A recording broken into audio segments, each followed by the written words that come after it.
What's up, guys? Welcome to A Restar's Life. My name is Chris. I go by Daily Refinement on the internet. My show is about building an online store, and in today's show I want to talk about the overview for February, and I want you guys to join me in a February listing challenge. So this month, instead of trying to increase the amount of listings you have, I want you to pick a number that you can do all month long. So my goal this month is to actually list 3,000 new items. My store is at 11,000 current items, and I want to have 1,650 sales, which is a 15% sell-through rate in my store. I've actually been performing better than that, but I just want to set my expectations at 15% sell-through rate and 100 listings per day. That's also not my capacity for listings. So I think it's important to pick a realistic number. Don't pick the maximum number that you can list in a day, because that's very unlikely that you're going to be able to do that the entire month. So the reason why I picked 100 is because I'm currently able to do around 180 a day. So I'm going to keep that pace at least 100 all month long and see where I'm at. At the end of the month, I should be at 12,350 listings, and I'm at 11,000 now. So I should gain 1,350 listings this month if all goes to plan.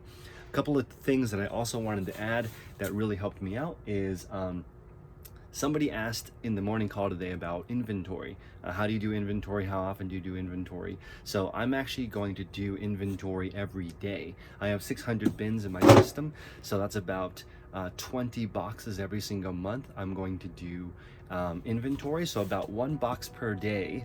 I'm gonna go through and look at all the items, and I go to work 22 days a month, so I should be able to go through most of my inventory every single month, and this is how I'm gonna do it.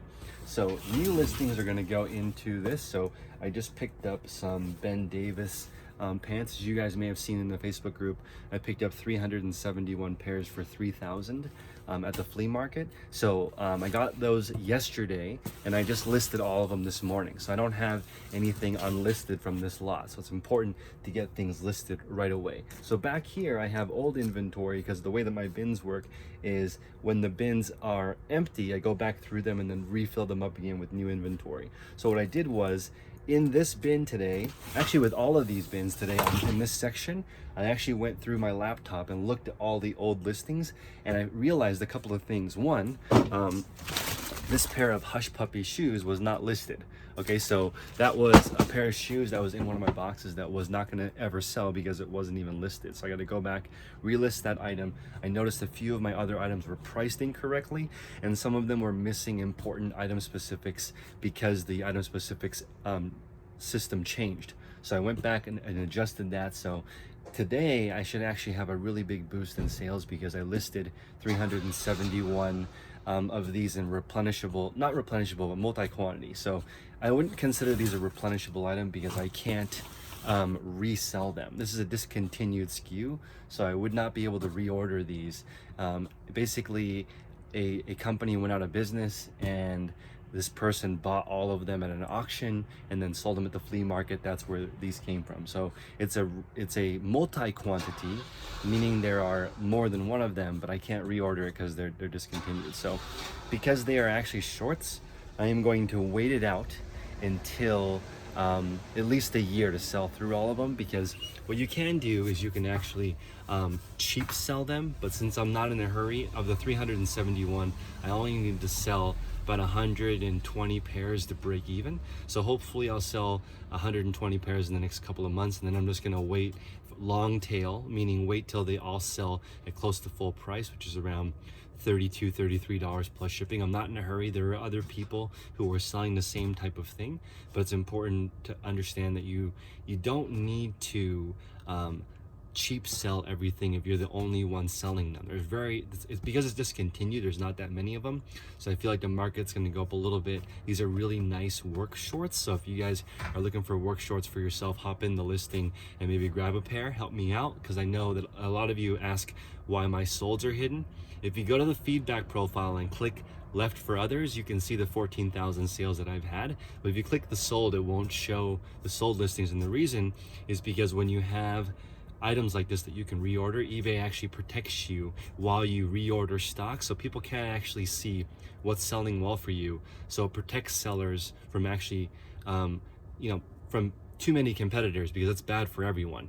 People need to be able to earn enough profit to reorder replenishable items, and that's where eBay spends most of its time. So you got to think about this. eBay protects the largest sellers, just like every platform does.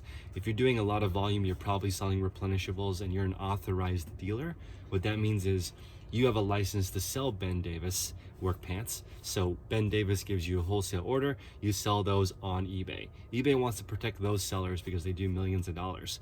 If you are in your garage selling one pair of these, it's not in their best interest to protect you above that bigger seller. So it's not unfair. I just feel like that's the way business is done. So I'm going to go over a couple of tips that also help me.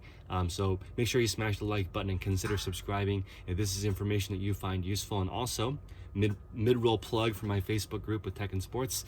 This month it's pretty exciting because we have 2 Amazon coaches.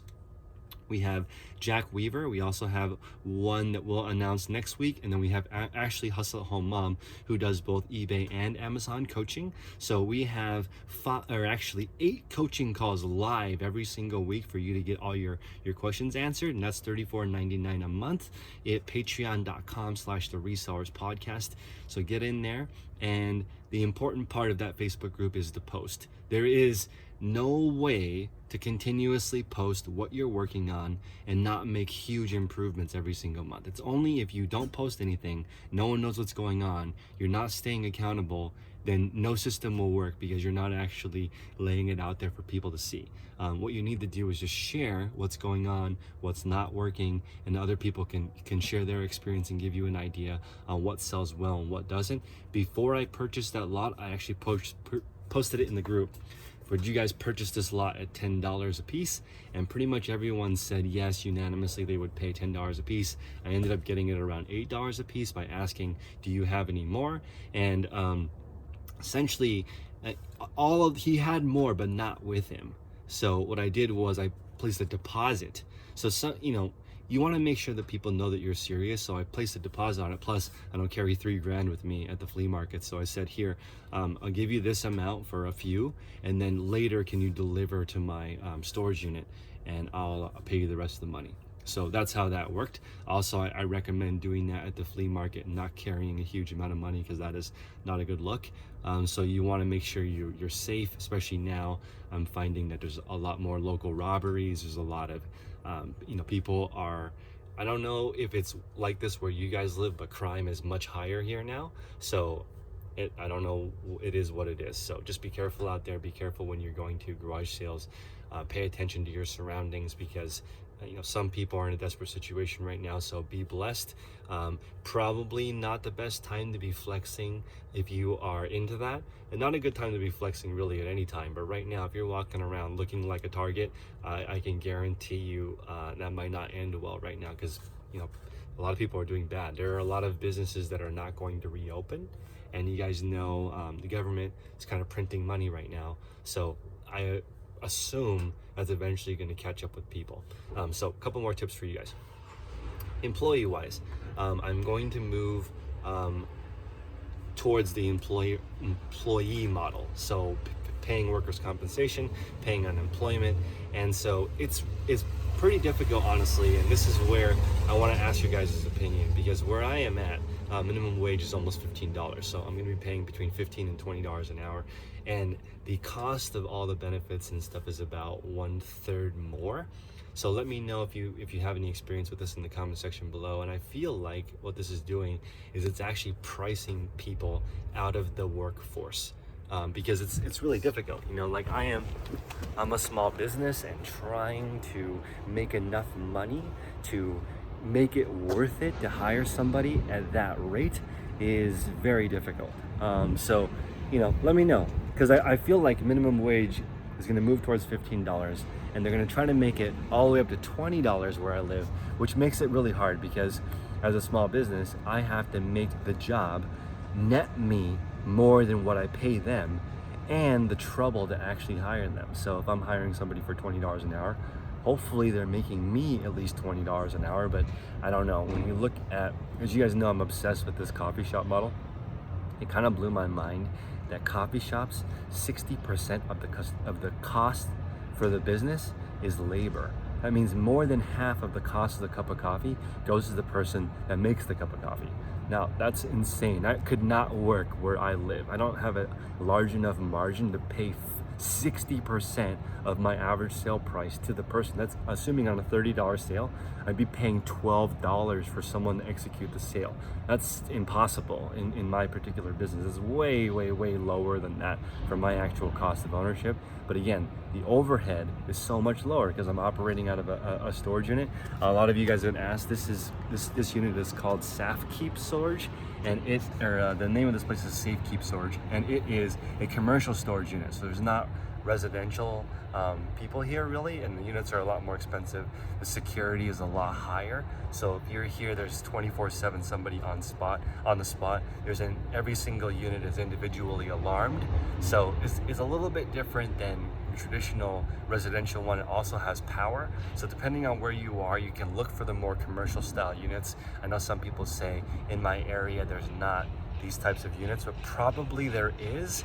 They're just hard to find because businesses use them, and businesses rarely turn over the unit because they use them either to store excess inventory or equipment. Most of the people who work in this unit are in a couple of industries. They either sell in the weed category, so CBD, or there's growers in here, or they are servicemen and women, like the contractors, general contractors, plumbers, electricians.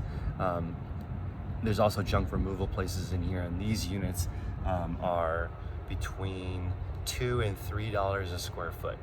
So let me know in the comment section below what you guys pay for space in your area. It's probably less than in California, unless you live like in New Jersey, which I heard is just as expensive as the Bay Area. But hopefully everyone's having a wonderful day. I appreciate you guys. Again, join me in this listing challenge this month. Pick a number, stay consistent all month, smash the like button. Until next time, guys, make progress daily.